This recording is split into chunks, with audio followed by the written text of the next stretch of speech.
Hello बच्चों। हमारा प्रश्न दिया हुआ है NH3 H2O HF और H2S में किसका हाइड्रोजन आबंध का उच्च परिमाण होता है।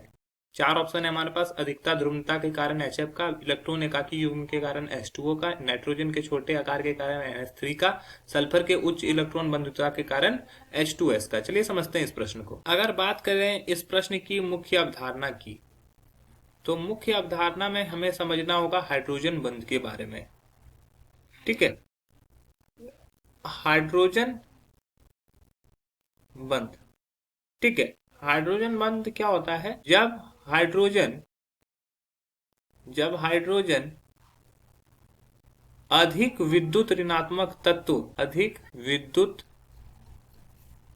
ऋणात्मक तत्व के साथ रहता है तो एक छिन्न बंध बताता है, एक छिन्न बंध बनाता है, जिसे हाइड्रोजन बंध कहते हैं, जिसे हाइड्रोजन बंध कहते हैं। ठीक है।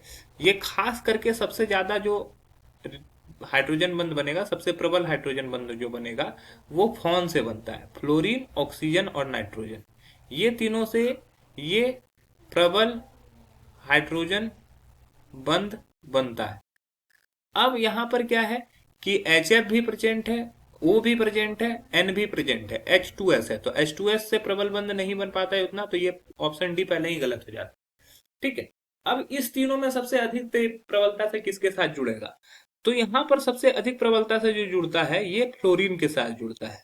ठीक है। इसका कारण ये है कि फ्लोरीन जो है ऑक्सीजन और नाइट्रोजन के अपेक्षा अत्यधिक विद्युत ऋणात्मक है। ठीक है। फ्लोरीन जो होता है वो अत्यधिक विद्युत ऋणात्मक होता है।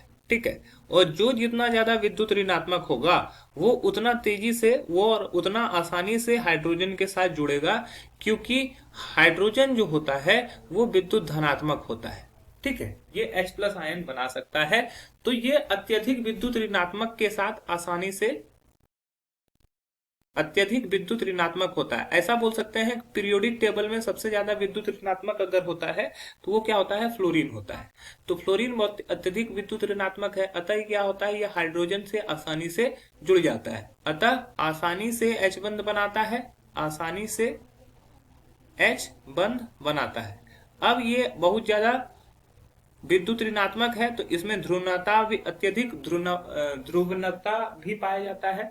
ठीक है। पोलैरिटी भी इसमें बहुत ज्यादा होता है, इसके वजह से ये HF बॉन्ड सबसे यहाँ पे स्ट्रांग होता है। तो पहला ऑप्शन हमारा सही है।